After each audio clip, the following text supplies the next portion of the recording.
के हरी हरी बसवा कहवा के डोलिया है अरे कहवा के सातोर बहिनिया डोलिया सवार है अरे कहवा के सातोर बहिनिया के कर हरी हरी बसवा के कर डोलिया है अरे के कर सातोर बहिनिया डोलिया सवार है अरे के कर सातोर बहिनिया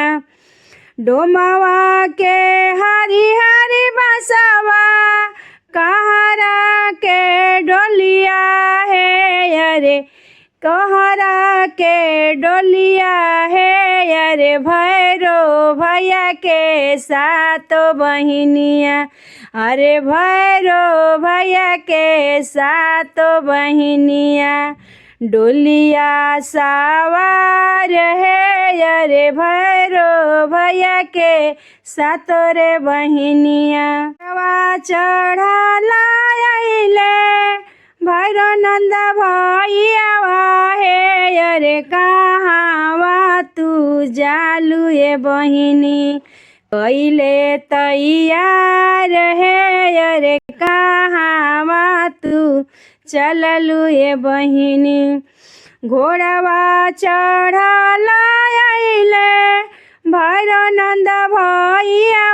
है अरे कहवा तू चललू ये बहिनी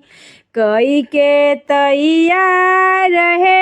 अरे कहवा तू चललू ये बहिनी हमहू त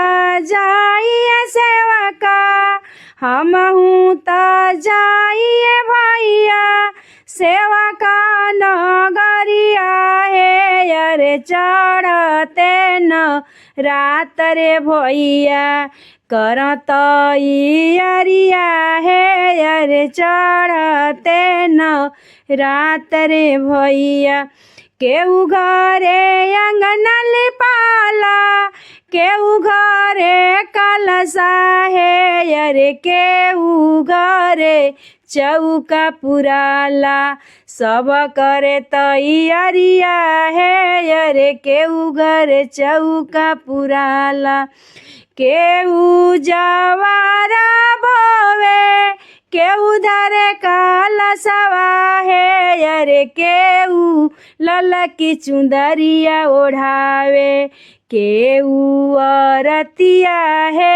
अरे केहू चुंदरिया ओढ़ावे केहू जइया सोहरिया चढ़ावे केहू पाचा मेवा है अरे केहू छपना कोट के भोगवा आंगना लगावा है अरे केहू छपन कोट के भोगवा केहू भजनिया गावे मन जिला लगाय हो अरे केहू हमारे करे इंतजारवा रहिया बिछाय है अरे केहू हमारे करे इंतजारवा करबा चनिया भैया सुन के भामा सब करबा चनिया भैया बड़ा मने भावे हो अरे यही से हम चललिए भैया सेवा कन के घरवा है अरे यही से हम चललिए भैया सब कर घरवा भरबे दुआर हो अरे अंगना फूल वरिया खिलैबो करबो जाए कार हो अरे अंगना में फूल वरिया खिलैबो जे हमरे गावे पचरवा होई है अमर है अरे पचरा सुनाता है भैया मन लागे मोर है अरे पाचा सुनत ए भई।